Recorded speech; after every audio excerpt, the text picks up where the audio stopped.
거지년 받아줬더니 내 아들 등쳐먹어? 150만 원을 친정에 갖다 바쳐? 시어머니가 짐승처럼 달려들더니 제 뺨을 후려쳤습니다. 찰싹 소리가 거실 전체에 울리는데 소파에 누워 TV 보던 남편은 뭐라고 했는지 아세요? 엄마 심기 건드리지 말고 나가. 그러더니 제 등을 밀어 현관 밖으로 내쫓았습니다.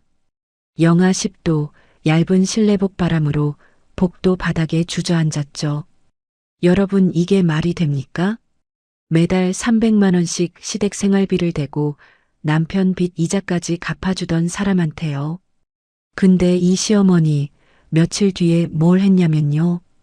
회사로 쳐들어와서 본인 칠순에 2천만 원짜리 유럽 크루즈를 결제하라며 로비 바닥에 드러누워 난동을 부렸습니다.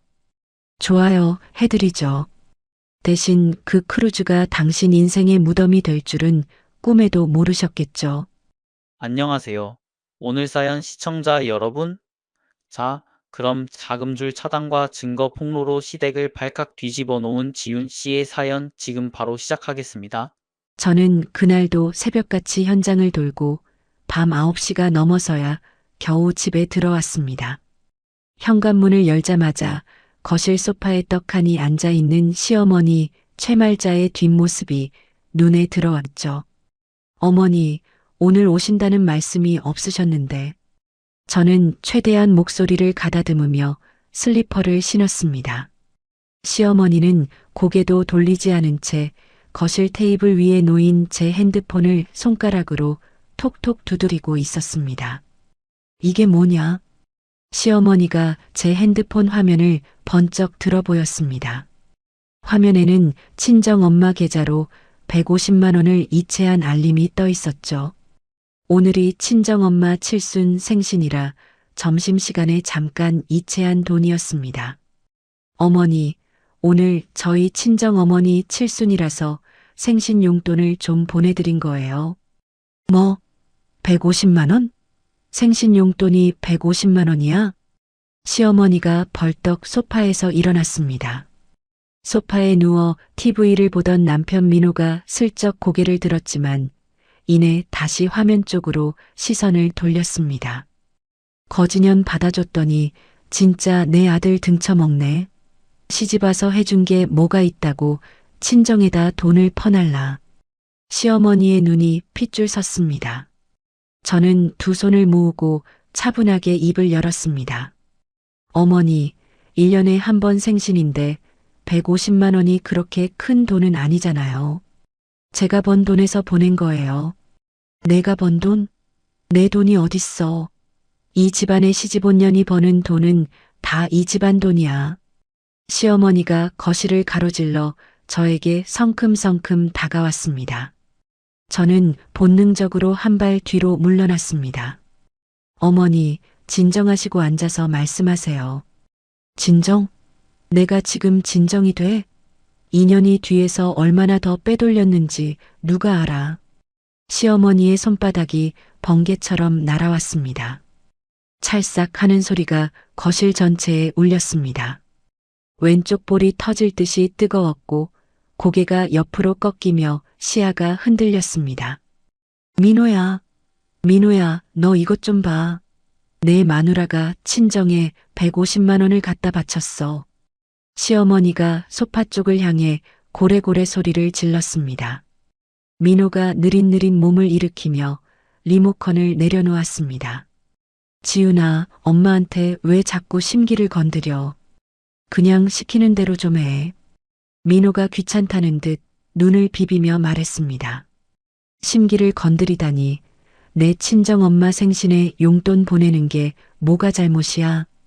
잘못이 아니면 엄마가 왜 화를 내시겠어? 내가 좀 생각을 하고 행동해. 민호의 말에 시어머니가 기세를 올리며 다시 저를 노려보았습니다. 당장 나가. 이 집에서 당장 나가란 말이야. 시어머니가 현관 쪽을 손가락으로 가리키며 쏘아붙였습니다. 어머니, 지금 밖에 영하 10도예요. 이 시간에 어딜 가라는 말씀이세요? 그게 내 알바야? 네 친정이 그렇게 좋으면 친정으로 꺼져. 시어머니가 제 팔을 잡아 끌었습니다. 민호가 소파에서 일어나 저에게 다가오더니 제 등을 떠밀었습니다. 엄마 말씀대로 해. 나가서 좀 머리 식히고 와. 지금 나보고 이 꼴로 나가라는 거야? 겉옷도 없이? 민호는 대답 대신 현관문을 열었습니다. 시어머니가 소파 위에 걸쳐두었던 제 패딩과 가방을 집어복도 바닥에 내던졌습니다. 민호의 손이 다시 제 등을 밀었고 저는 얇은 실내복 차림 그대로 복도로 밀려났습니다. 쾅! 현관문이 닫혔습니다. 도어락 잠기는 전자음이 울렸습니다. 복도 타일 바닥의 한기가 맨발 사이로 스며들었습니다. 저는 바닥에 내팽개쳐진 패딩을 주워 입고 가방을 끌어안은 채 복도 벽에 등을 기댔습니다. 볼이 욱신거렸습니다. 손끝이 떨리는 게 추위 때문인지 분노 때문인지 알 수 없었죠. 매달 300만 원, 5년이면 1억 8천만 원. 시어머니의 백화점 쇼핑, 스크린 골프 모임, 동창회 회비, 그 모든 돈이 제 통장에서 나갔습니다. 민호의 마이너스 통장 이자까지 제가 막아주고 있었죠. 중견기업 만년대리 월급으로는 이자도 못 갚으면서 입만 열면 내가 이 집 가장이라는 말을 달고 살았습니다. 제가 명절에 사간 15만 원짜리 툭불 한우를 즐기다며 쓰레기통에 버리겠다고 소리치던 시어머니가 다음 날이면 그 한우를 김치 냉장고에 몰래 넣어두고 동찬들한테 전화를 돌리던 목소리가 귓가에 맴돌았습니다. 우리 아들이 사다 준 한우가 입에서 녹더라. 친정엄마 명절 용돈 10만 원은 아까워서 제 지갑을 뒤지면서 정작 제 이름으로 만들어준 가족카드는 본인 돈처럼 긁고 다녔죠. 이 모든 것에 항의할 때마다 민호는 늘 같은 말을 반복했습니다. 엄마가 혼자 사시는데 내가 좀 참아. 며느리가 다 양보해야 가정이 유지되는 거야. 얼어붙은 몸을 간신히 일으켜 엘리베이터를 탔습니다. 갈 곳이라곤 회사 작업실밖에 없었죠.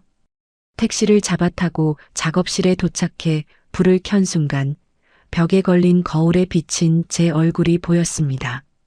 왼쪽 볼이 벌겋게 부어올라 있었습니다. 가족. 그 단어 뒤에 숨어서 5년 동안 제 돈을, 제 시간을, 제 자존심을 갉아먹은 것들의 얼굴이 또렷하게 떠올랐습니다. 저는 작업실 소파에 누웠지만 잠이 오지 않았습니다. 천장을 올려다보며 밤새 뒤척이다가 창밖이 희부옇게 밝아올 무렵 몸을 일으켰습니다. 거울 속 부어오른 볼을 다시 한번 들여다보았습니다. 더 이상은 안 당해. 저는 제 얼굴을 향해 또박또박 말했습니다. 그리고 핸드폰을 열어 은행 어플에 접속했습니다. 시댁으로 빠져나가는 자동이체 내역, 민호에게 발급해준 가족카드, 시어머니 명의로 걸어둔 가족카드. 화면을 스크롤할 때마다 손가락 끝에 힘이 들어갔습니다. 뺨을 맞은 지 나흘째 되는 날이었습니다. 오전 미팅을 마치고 사무실로 돌아오는데 로비 소파에 시어머니가 떡하니 앉아 있었습니다. 모피 코트 깃을 세우고 백화점 쇼핑백을 양손에 들고 있었죠. 시어머니 옆에는 민호가 양복 주머니에 손을 찔러 넣은 채 서 있었습니다. 어머니, 여긴 어떻게 오셨어요? 저는 놀란 기색을 감추며 다가갔습니다. 시어머니가 소파에서 일어서며 쇼핑백을 탁자 위에 올려놓았습니다. 내가 안 오니까 내가 왔지. 앉아. 시어머니가 맞은편 소파를 턱으로 가리켰습니다. 저는 조용히 자리에 앉았습니다. 다름이 아니라 내 칠순이 코앞이잖아. 그래서 왔어. 시어머니가 핸드백에서 접힌 종이 한 장을 꺼내 탁자 위로 밀었습니다. 유럽 크루즈 여행 상품 안내서였습니다. 지중해 노선, 스위트룸, 2인 기준 2천만 원이라는 숫자가 굵은 글씨로 찍혀 있었죠. 어머니, 이건 뭐예요? 눈에 안 보여? 크루즈 여행이야. 요즘 강남 사모님들 칠수는 다 이렇게 한다더라. 나도 이걸로 해. 시어머니가 손톱으로 안내서의 스위트룸 사진을 톡톡 두드렸습니다. 2천만 원이요? 내가 친정 엄마한테 150만 원을 아무렇지도 않게 보내는데 시어머니한테 그 10배쯤이야 당연한 거 아냐? 며느리 도리가 그 정도는 돼야지. 시어머니가 팔짱을 끼며 코웃음을 쳤습니다. 저는 안내서를 들여다보는 척하며 치밀어 오르는 것을 눌렀습니다. 어머니, 지금 회사 자금이 좀 묶여 있어서 2천만 원을 한꺼번에 결제하기는 어려울 것 같아요. 뭐, 지금 나한테 안 된다는 소리를 하는 거야? 시어머니의 눈이 동그래졌습니다. 민호가 양복 주머니에서 손을 빼며 제 앞으로 한 발짝 다가왔습니다. 지훈아, 어머니가 평생 나 키우느라 얼마나 고생하셨는데 이참에 며느리로서 제대로 효도 한번 해봐. 내 회사 법인카드로 긁으면 세금 처리도 되잖아. 민호가 제 어깨 너머로 안내서를 힐끗 보며 말했습니다. 법인카드를 개인 여행에 쓰면 된다는 소리를 이렇게 당당하게 하는 사람이 제 남편이었습니다. 민호야, 법인카드는 회사 돈이야. 그걸 개인 여행에 쓸 수는 없어. 또 시작이네. 밖에서 돈 좀 벌었다고 남편이랑 어머니를 아래로 보는 거지? 시어머니가 벌떡 일어나며 목소리를 높였습니다. 어머니, 아래로 보는 게 아니라 지금 현실적으로 어렵다는 말씀을 드리는 거예요. 현실적? 내가 동창들한테 우리 며느리가 유럽 크루즈 보내준다고 다 말해뒀어. 내 체면이 어떻게 되는지 알아? 시어머니가 로비 한가운데서 고래고래 소리를 지르기 시작했습니다. 안내 데스크에 앉아있던 직원이 화들짝 놀라 고개를 돌렸고 미팅을 마치고 나오던 거래처 사람들이 발걸음을 멈추며 이쪽을 쳐다보았습니다. 어머니, 여기 제 회사예요. 목소리 좀 낮춰주세요. 회사? 네 회사면 뭐가 달라? 시어머니가 와서 말도 못하게 해? 민호는 난동을 피우는 시어머니를 말리기는커녕 저를 향해 혀를 찼습니다. 쯧쯧, 내가 이렇게 이기적으로 구니까 맨날 집안에 싸움이 나는 거야. 저는 주먹을 꽉 쥐고 입술을 깨물었습니다. 시어머니가 갑자기 로비 바닥에 털썩 주저앉았습니다. 아이고 심장이야. 심장이 뛴다. 구급차 불러. 어서 구급차 불러. 시어머니가 가슴을 움켜쥐고 바닥에 드러누웠습니다. 로비에 있던 사람들이 웅성거리며 몰려들었습니다. 제 회사 직원 2명이 뛰어나왔고 택배를 받으러 온 옆 사무실 사람까지 구경을 하며 수군거렸습니다. 민호가 시어머니 곁에 무릎을 꿇으며 저를 올려다보았습니다. 야, 지훈아.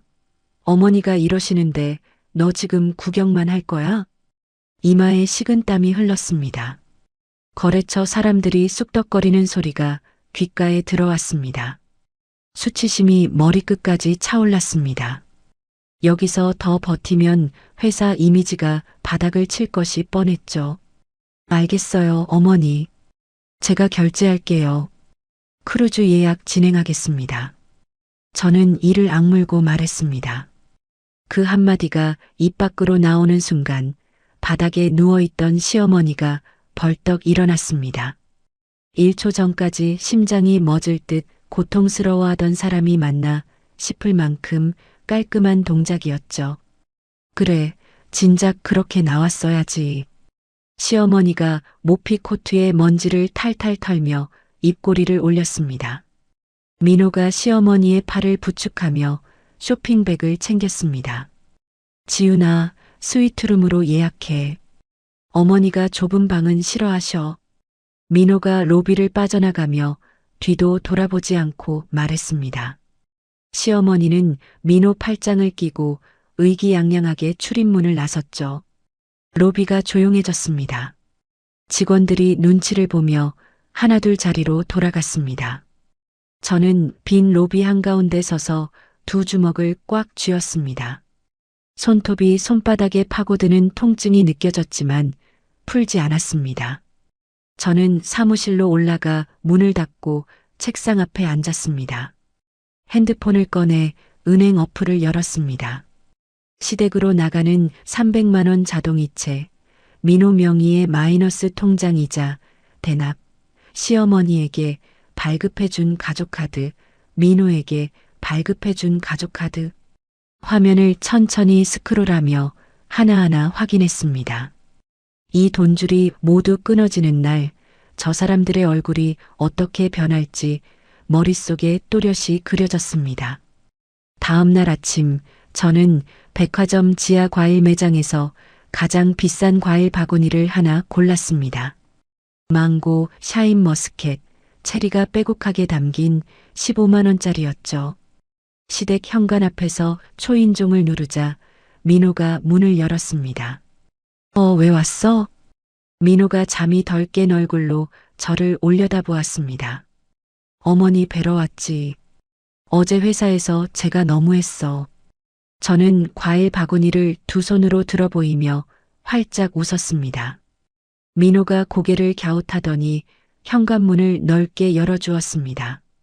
거실 소파에 앉아 홈쇼핑 채널을 보고 있던 시어머니가 저를 힐끗 쳐다보았습니다. 어머니, 어제 무례하게 굴어서 죄송해요. 이거 받으세요. 저는 허리를 깊이 숙이고 과일 바구니를 거실 탁자 위에 올려놓았습니다. 시어머니가 코를 한번 킁하고 훌쩍이더니 바구니 안의 과일들을 손끝으로 톡톡 건드렸습니다. 이런 거 하나 갖고 온다고 될 일이야? 입으로는 그렇게 말했지만 시어머니의 눈은 이미 바구니 안의 체리 위에 머물러 있었습니다. 그리고 어머니, 크루즈 여행 말이에요. 제가 스위트룸 패키지로 예약 넣어놨어요. 시어머니가 처음으로 고개를 돌려 저를 똑바로 보았습니다. 스위트룸이라고? 네, 어머니 칠순인데 당연히 제일 좋은 걸로 해드려야죠. 시어머니의 입꼬리가 본인도 모르게 실룩거렸습니다. 눈은 여전히 차가운 척하고 있었지만 입은 이미 만족감을 감추지 못하고 있었죠. 드디어 정신을 차렸구나. 내가 뭘 잘못했어. 며느리 교육을 시킨 거지. 시어머니가 리모컨을 집어들며 다시 홈쇼핑 화면으로 시선을 돌렸습니다. 민호가 부엌에서 물컵을 들고 나오며 거들먹거렸습니다. 내 아내가 이제야 좀 사람답게 구네. 진작 이럴 것이지. 저는 이를 꽉 깨물었지만 입꼬리는 올려둔 채 유지했습니다. 어머니, 이거 예약 확인서예요. 동창 모임에서 보여드리시라고 뽑아왔어요. 저는 가방에서 종이 한 장을 꺼내 시어머니에게 건넸습니다. 예약금만 걸어둔 가승인 상태의 일정표였지만 완납된 것처럼 보이도록 금액 옆에 가승인 표시를 잘라내고 깔끔하게 편집해 둔 것이었죠. 시어머니가 종이를 받아들고 스위트룸이라는 글자를 손가락으로 쓸어내렸습니다. 오늘 저녁에 춘자한테 전화해야겠다. 그년이 지난번에 제주도 갔다고 자랑했는데 나는 유럽이야. 시어머니가 종이를 가슴에 품듯 안으며 중얼거렸습니다. 저는 속이 뒤집어지는 것을 꾹 참고 부엌으로 들어가 과일을 접시에 담기 시작했습니다. 잠시 뒤 민호가 욕실로 들어가 샤워기 물소리가 들렸습니다. 시어머니는 거실에서 동창 춘자에게 이미 전화를 걸고 있었죠.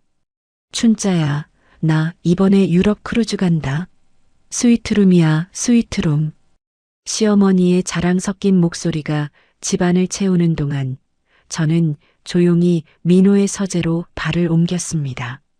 민호의 핸드폰이 책상 위에 놓여 있었습니다. 잠금 화면이 풀려 있었죠. 저는 핸드폰을 집어들고 결제 내역 어플을 열었습니다. 손가락이 멈추었습니다. 강남의 유흥업소 이름들이 줄줄이 뜨고 있었습니다. 120만 원, 85만 원, 200만 원. 모두 제가 민호에게 발급해준 가족카드로 결제된 것이었죠. 날짜를 거슬러 올라가니 6개월 전부터 쉬지 않고 이어져 있었습니다.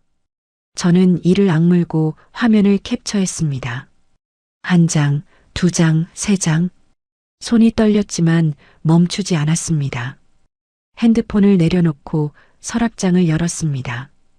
양말과 속옷 밑에 빨간 딱지가 붙은 봉투 여러 장이 숨겨져 있었습니다.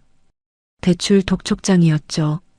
5천만 원이라는 금액이 찍혀 있었고 주식 투자 사기방의 입금 내역서가 함께 들어 있었습니다. 민호가 이 빚의 이자를 제 통장에서 빠져나가는 자동이체로 매달 돌려막고 있었다는 뜻이었습니다.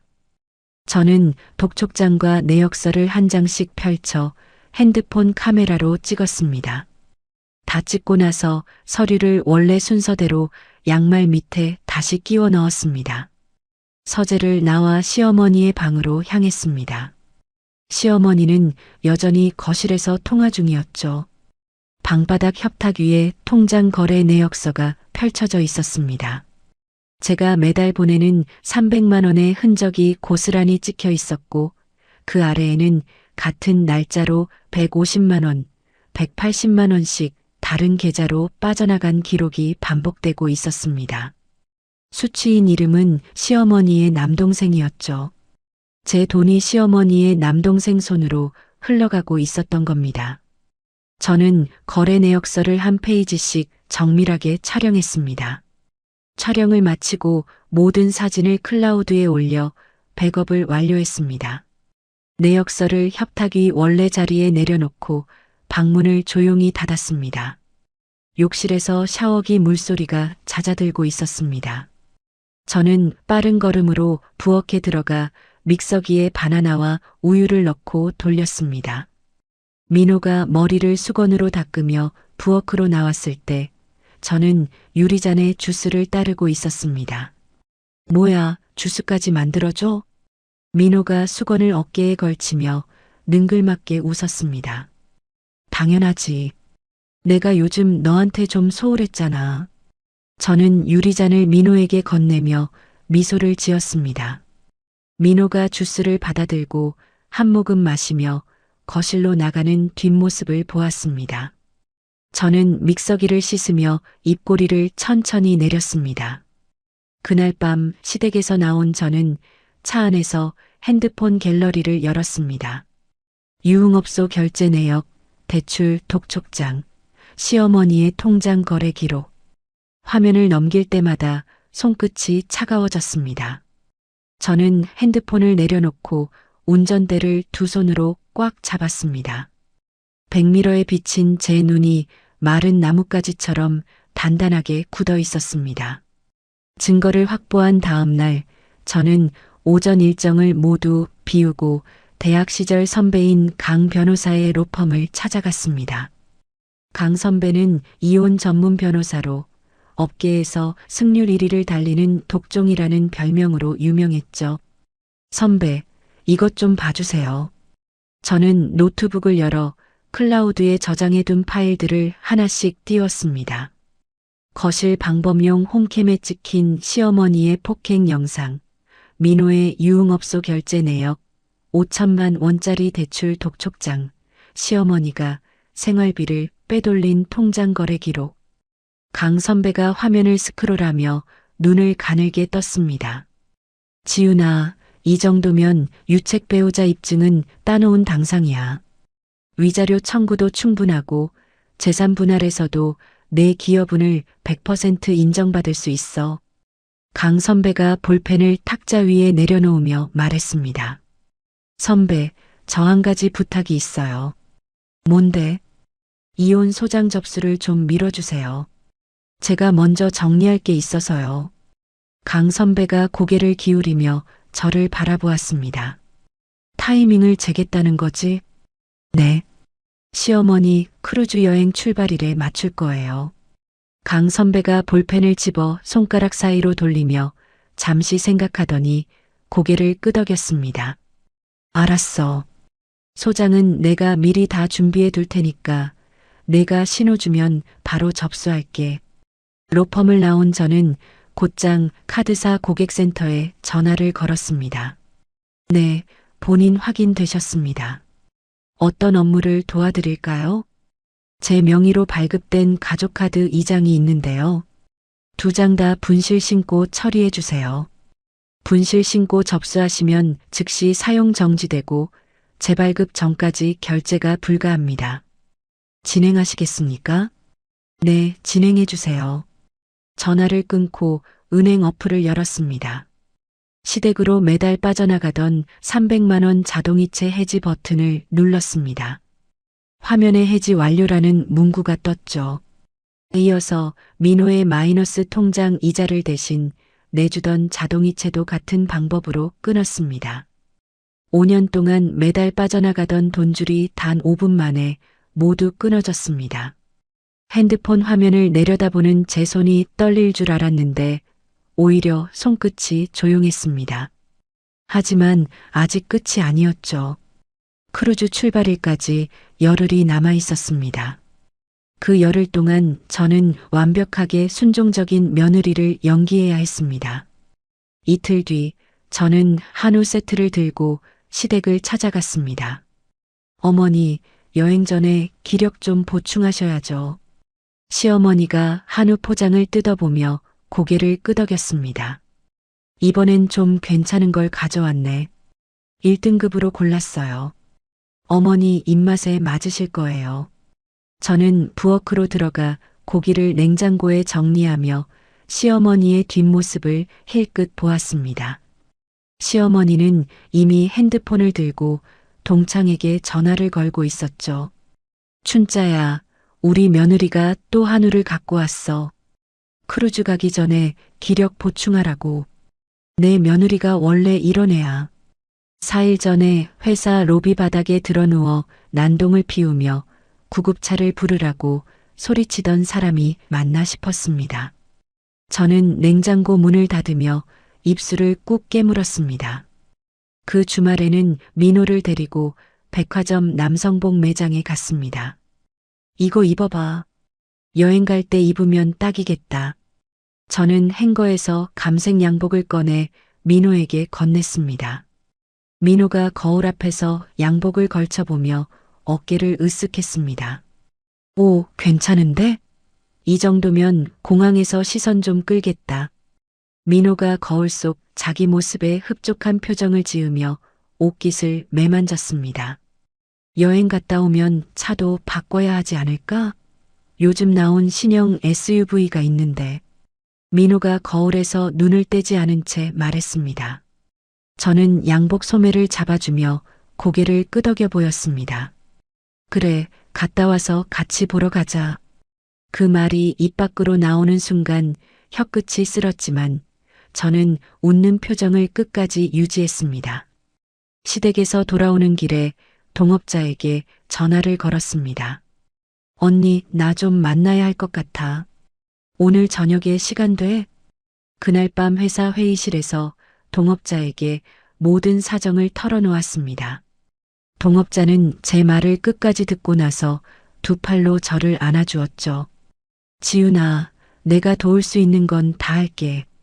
회사 지분이랑 법인 자금 분리하는 건 내일 바로 회계사 불러서 처리하자. 저는 고개를 끄덕이며 목에 힘을 주었습니다. 울면 안 된다고 스스로에게 말했습니다. 아직 울 때가 아니었으니까요. 크루즈 출발 전날 밤이 되었습니다.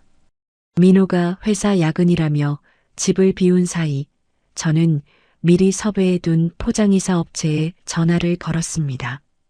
지금 출발해 주세요. 주소 보내드릴게요. 30분 뒤 작업 인원 4명이 집에 도착했습니다.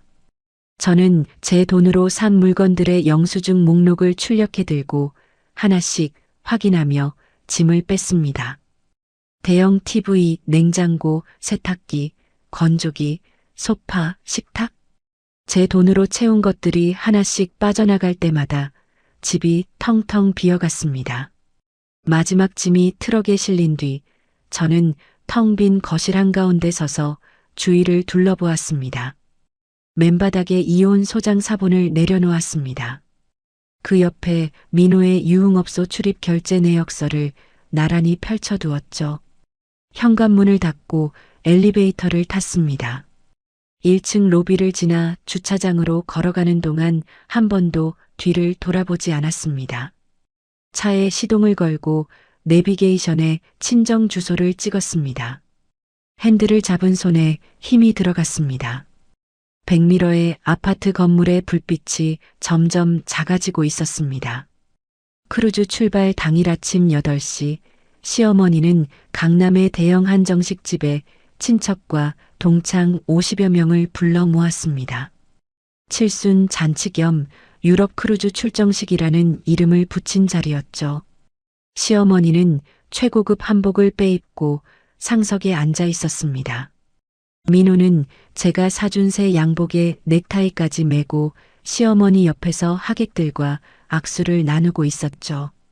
말자야, 유럽 크루즈라니 대단하다. 며느리 참 잘 뒀어. 동창 한 명이 부러운 눈으로 시어머니를 올려다보았습니다. 시어머니가 한복 고름을 매만지며 턱을 치켜들었습니다. 내가 며느리 교육을 확실히 시켜놨거든. 스위트룸이야, 스위트룸. 시어머니가 가방에서 제가 만들어준 예약 확인서를 꺼내 테이블 위에 펼쳐 보였습니다. 친척들이 고개를 모아 확인서를 들여다보며 감탄사를 쏟아냈죠. 형수님, 스위트룸이면 얼마예요? 민호의 사촌 동생이 눈을 동그랗게 뜨며 물었습니다. 2천만 원짜리야. 우리 며느리가 벌벌 기면서 바쳤어. 시어머니가 샴페인 잔을 들어 올리며 만족스러운 웃음을 지었습니다. 민호가 옆에서 샴페인을 따르며 어깨를 펴고 있었죠. 그 시각 저는 친정 거실 소파에 앉아 핸드폰을 들고 있었습니다. 크루즈 예약 사이트에 접속해 가승인 상태로 걸어둔 예약 내역을 열었습니다. 취소 버튼을 눌렀습니다. 예약이 취소되었습니다라는 문구가 화면에 떴죠. 친정 엄마가 부엌에서 된장찌개를 끓이며 저를 불렀습니다. 지훈아, 밥 다 됐다. 나와서 먹어. 네, 엄마. 지금 갈게요. 저는 핸드폰을 내려놓고 부엌으로 걸어갔습니다. 한정식 집에서는 2시간 넘게 술과 음식이 돌았습니다. 시어머니는 동창들 사이를 돌아다니며 크루즈 여행 이야기를 쉬지 않고 늘어놓았죠. 음식이 다 돌고 디저트까지 나온 뒤 식사가 끝났습니다. 시어머니가 자리에서 일어나 카운터로 향했습니다. 핸드백에서 제 명의의 가족카드를 꺼내 카운터 직원에게 건넸습니다.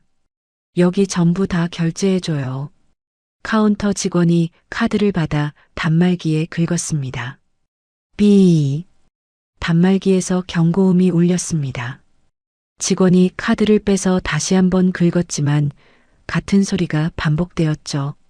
손님, 이 카드가 도난 분실 정지 상태로 되어 있어서 결제가 안 됩니다.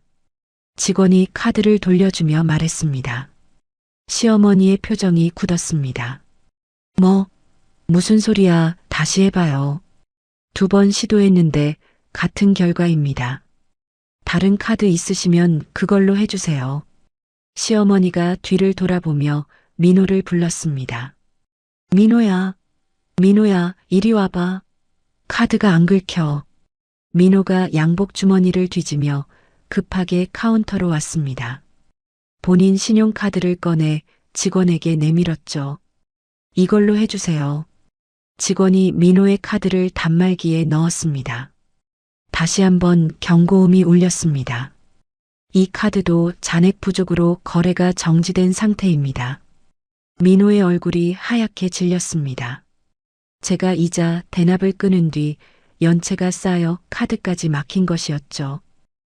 잠깐만요. 다른 카드가. 민호가 지갑을 뒤집다시피 뒤졌지만 나오는 건 텅 빈 카드 칸뿐이었습니다. 한정식집 지배인이 팔짱을 끼고 카운터 앞으로 나왔습니다. 손님, 50분 식대 300만 원인데 결제를 좀 빨리 해주셔야 합니다. 지배인의 목소리가 홀 안에 또렷하게 울렸습니다. 테이블에 앉아있던 친척들과 동창들이 고개를 돌려 카운터 쪽을 바라보기 시작했죠. 말자야, 무슨 일이야? 동창 한 명이 자리에서 일어나며 물었습니다. 시어머니의 얼굴이 흙빛으로 변했습니다.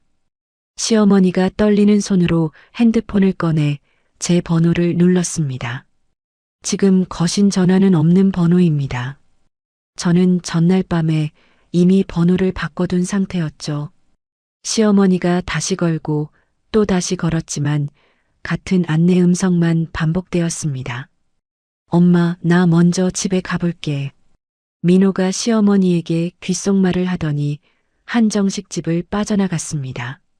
차를 몰아 아파트에 도착한 민호가 현관문을 열었을 때 눈앞에 펼쳐진 것은 아무것도 없는 텅 빈 거실이었죠. TV가 있던 자리, 소파가 있던 자리, 식탁이 있던 자리, 전부 맨바닥만 남아 있었습니다. 거실 한가운데 종이 2장이 놓여 있었죠. 이혼 소장과 민호의 유흥업소 결제 내역서였습니다. 민호가 무릎이 풀려 그 자리에 주저앉았습니다. 종이를 집어들었다가 떨어뜨리고 다시 집어들었다가 구겼습니다. 한정식 집에서는 시어머니가 친척들 앞에 고개를 숙이고 있었습니다. 미안한데 돈을 좀 빌려줄 수 있겠니? 시어머니가 사촌 동생의 아내에게 2손을 비비며 말했습니다.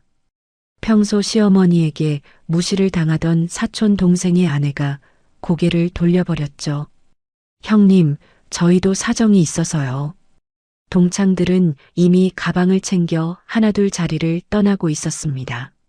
시어머니의 칠순을 부러워하던 춘자가 출입문 앞에서 뒤를 돌아보며 피식 웃고는 밖으로 나갔습니다.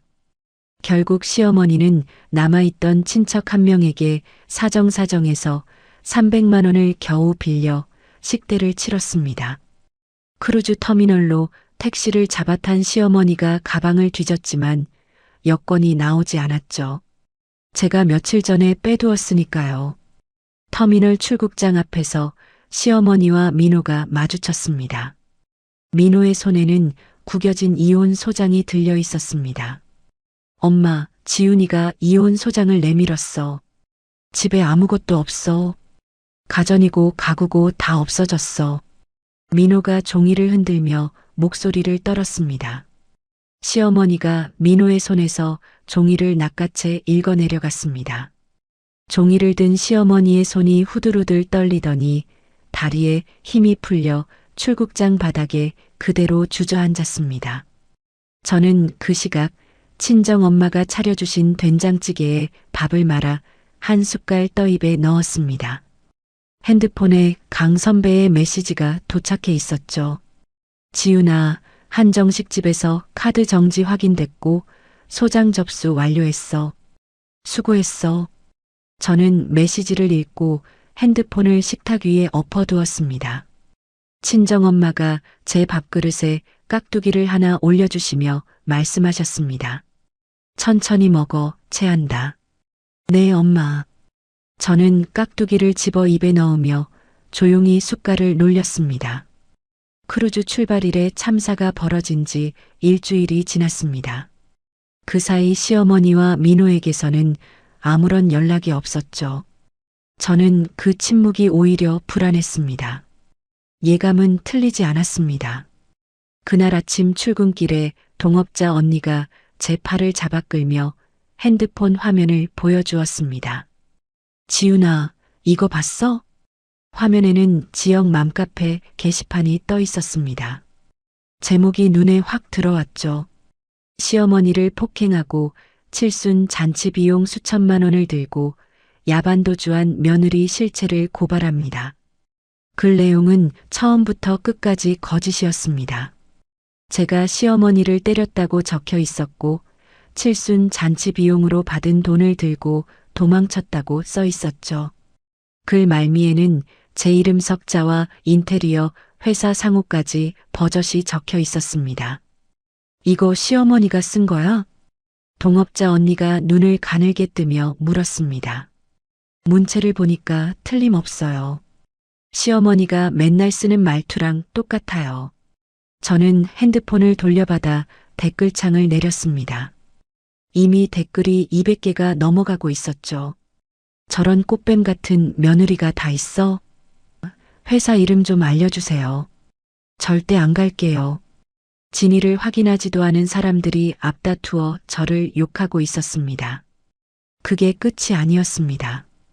회사에 도착해 컴퓨터를 켜니 회사 홈페이지 게시판에도 글이 도배되어 있었죠.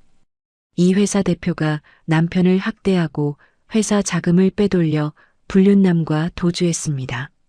같은 내용이 직장인 익명 게시판에도 올라가 있었습니다. 이건 민호의 짓이었죠. 오전 10시가 되자 회사 전화가 쉴 새 없이 울리기 시작했습니다. 거기 대표 나오라고 해요. 인터넷에 뜬 거 사실이에요? 직원이 수화기를 들고 난감한 표정으로 저를 쳐다보았습니다. 저는 고개를 저으며 전화를 끊으라는 손짓을 했죠. 하지만 전화를 끊으면 다른 번호로 또 걸려왔습니다. 점심때까지 항해 전화와 장난 전화가 쏟아졌고 오후에는 다음 주로 잡혀있던 대형 아파트 인테리어 계약건의 담당자에게서 연락이 왔습니다. 사장님, 인터넷에 도는 글 때문에 저희 쪽 임원진이 좀 부담스러워하고 있어서요. 계약건을 일단 보류하고 싶습니다. 동업자 언니가 회의실 문을 닫고 저를 마주보며 두 손으로 테이블을 짚었습니다. 지윤아, 이러다 회사 진짜 위험해져. 빨리 대응해야 해. 저는 고개를 끄덕이며 이를 악물었습니다. 그날 저녁 소식을 들은 민호가 한술 더 떴습니다. 경찰서에 찾아가 제가 집안의 가구와 가전을 전부 훔쳐갔다며 절도로 신고를 넣은 것이었죠. 하지만 경찰관의 대답은 민호의 예상과 달랐습니다. 부부 사이의 재산 문제는 형사가 아니라 민사로 가셔야 합니다. 이혼 재산 분할 소송에서 다투실 사안이에요. 민호가 경찰서 로비에서 고함을 질렀습니다. 아니, 그년이 내 집 물건을 다 가져갔는데 도둑이 아니면 뭡니까? 선생님, 여기서 소란 피우시면 곤란합니다. 돌아가세요. 경찰관이 단호하게 말했고 민호는 경찰서 출입문을 발로 차며 나갔습니다. 그 이야기를 강 선배에게서 전해 들은 저는 잠시 안도했지만 인터넷에서는 여전히 악성 댓글이 불어나고 있었습니다. 그날 밤 친정집에서 핸드폰을 만지작거리며 댓글창을 닫았다 열었다를 반복하고 있는데 안방문이 열렸습니다. 친정엄마가 슬리퍼를 끌며 나오셨습니다. 엄마의 얼굴이 유난히 하얗게 질려 있었죠. 엄마, 왜 안 주무세요? 지윤아, 인터넷에 내 이름이 왜 이렇게 나오는 거야? 동네 이사장 아줌마가 카톡으로 보내줬는데. 엄마가 떨리는 손으로 핸드폰 화면을 내밀었습니다. 맘카페 글이 캡처되어 있었죠. 저는 엄마 손에서 핸드폰을 조심스럽게 빼앗았습니다. 엄마, 이거 다 거짓말이야. 시어머니가 지어낸 거야. 걱정하지 마세요. 거짓말이면 왜 이렇게 많은 사람들이 우리 딸을 욕해? 엄마의 목소리가 가늘게 떨렸습니다. 엄마가 거실 소파에 주저앉으며 이마를 짚었죠. 머리가 어지럽다. 좀 앉아 있을게. 저는 엄마 옆에 앉아 등을 쓸어드렸습니다. 엄마의 등이 작게 떨리고 있었죠. 제 눈시울이 뜨거워졌습니다. 시어머니의 뺨을 맞을 때도, 집에서 쫓겨날 때도, 회사에 항해 전화가 쏟아질 때도 참았던 눈물이 이 순간 터질 것 같았습니다. 엄마를 안방에 누이고 이불을 덮어드린 뒤 저는 거실로 나와 주먹을 꽉 쥐었습니다. 손톱이 손바닥에 파고들었습니다. 손바닥에 반달 모양 자국이 나도록 쥐고 또 쥐었죠. 여기서 무너지면 끝이었습니다. 시어머니와 민호는 제가 무너지기를 바라고 저 글들을 뿌린 것이었으니까요. 저는 눈물을 손등으로 훔치고 핸드폰을 들었습니다.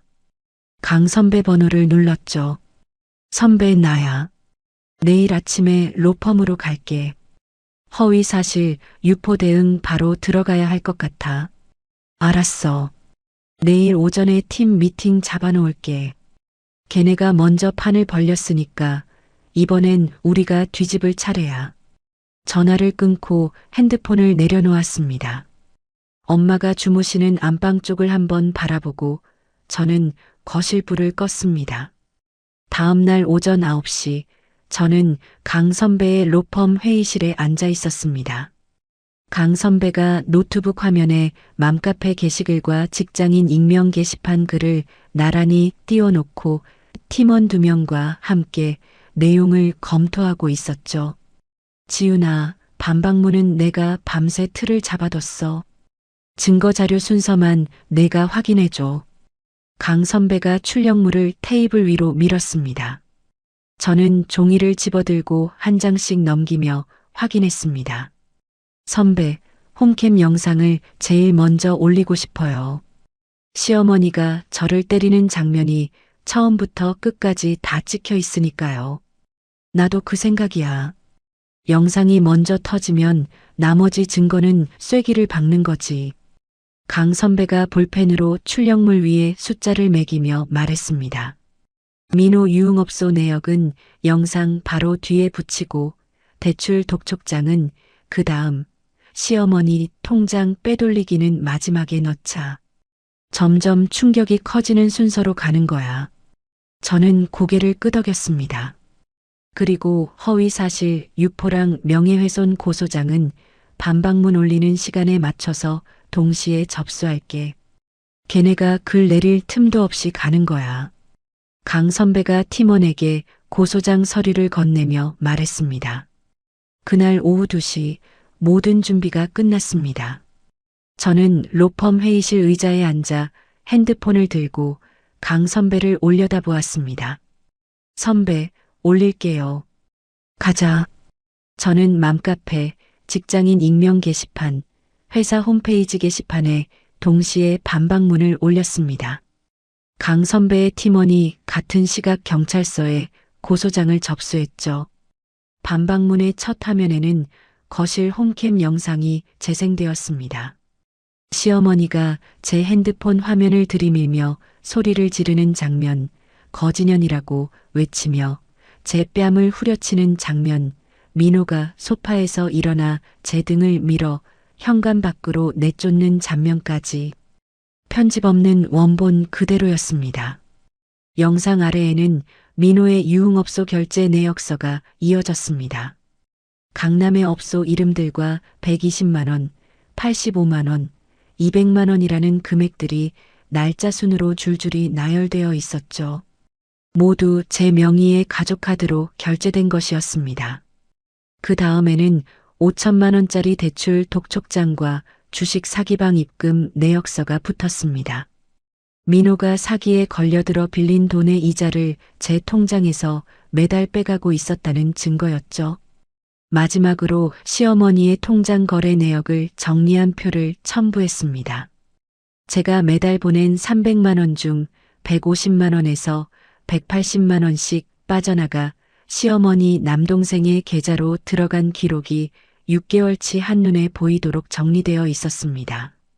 반박문을 올리고 30분이 지나자 댓글창의 분위기가 뒤집어지기 시작했습니다. 영상 보고 소름 돋았다. 시어머니가 짐승이네.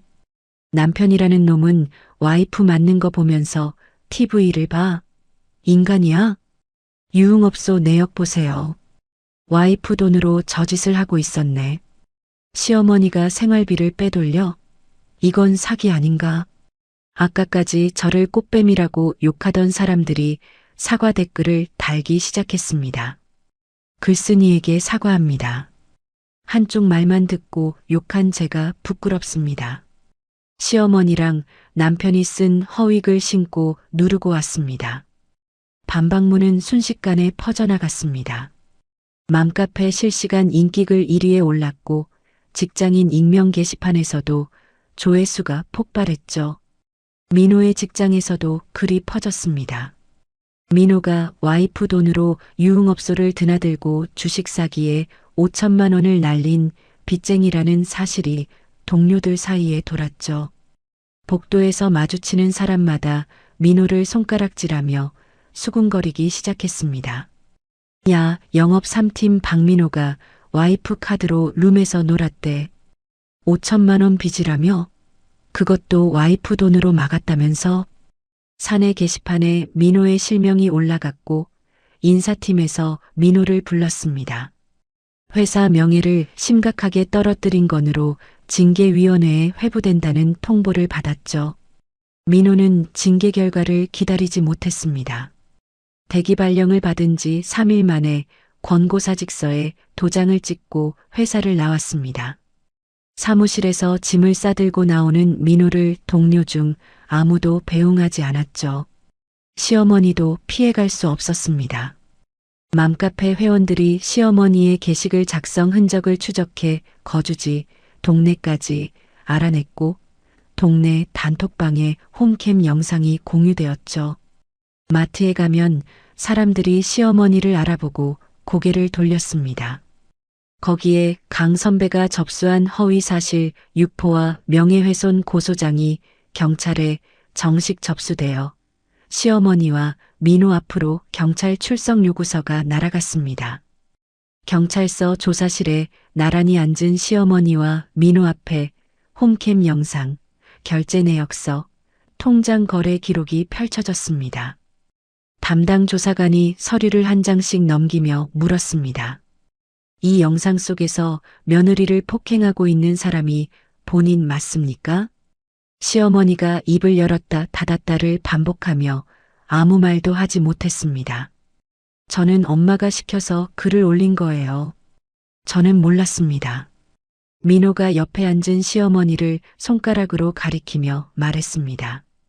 시어머니의 고개가 민호 쪽으로 휙 돌아갔습니다. 뭐, 이 자식이 지금 엄마한테 뒤집어 씌우는 거야? 네가 먼저 회사 게시판에 글 올리자고 했잖아. 엄마가 맘카페에 먼저 올렸으니까 나도 어쩔 수 없이 한 거잖아. 시어머니가 민호의 팔을 잡아 흔들었고 민호가 시어머니의 손을 뿌리치며 의자를 밀어냈습니다. 조사관이 두 사람 사이에 손을 내밀며 제지했죠. 여기 경찰서입니다. 진정하시고 각자 진술하세요. 저는 그 장면을 직접 보지는 못했지만 강 선배가 저녁에 전화로 상황을 전해주었습니다. 지윤아, 조사실에서 모자끼리 서로 내 탓이라고 싸웠대. 조사관도 어이없어 했다더라. 저는 전화기를 귀에 대고 조용히 듣기만 했습니다. 통쾌하다고 느껴야 할 순간인데 그보다는 그 모자가 끝까지 저런 식이라는 것이 허탈했죠. 전화를 끊고 안방문을 살며시 열어보았습니다.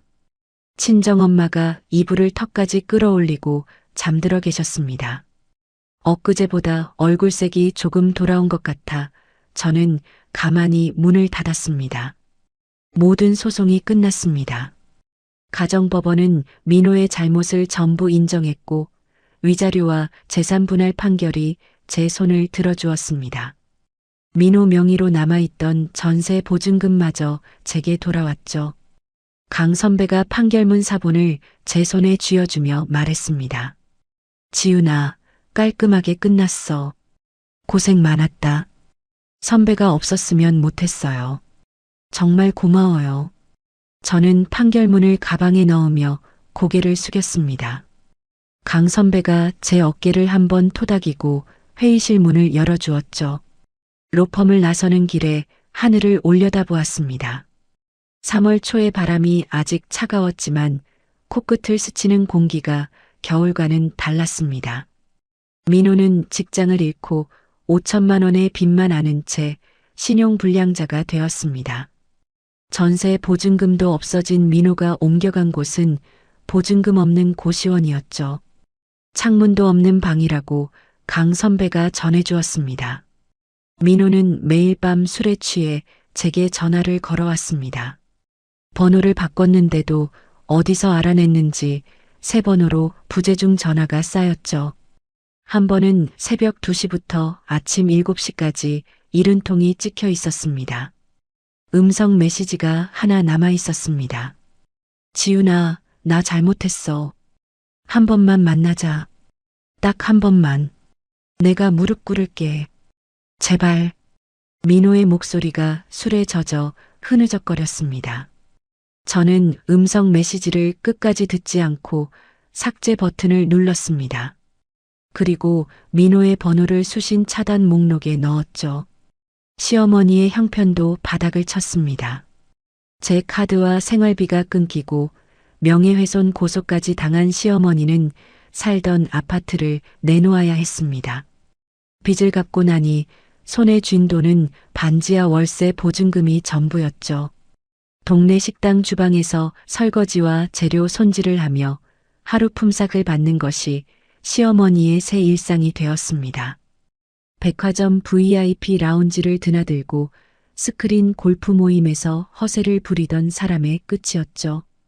판결이 난 다음 주 저는 친정 엄마를 모시고 제주도로 떠났습니다. 해안도로를 따라 내려가는 길에 엄마가 조수석 창문을 내리며 말씀하셨습니다. 바다 냄새 난다. 좋다. 엄마, 이번에 3박 4일이에요. 느긋하게 쉬다 가요. 3박 4일이나? 그렇게까지 안 해도 되는데. 엄마 칠순 선물이에요. 늦었지만요. 엄마가 창밖으로 고개를 돌리며 아무 말 없이 웃으셨습니다. 바람에 엄마의 흰 머리카락이 날렸죠.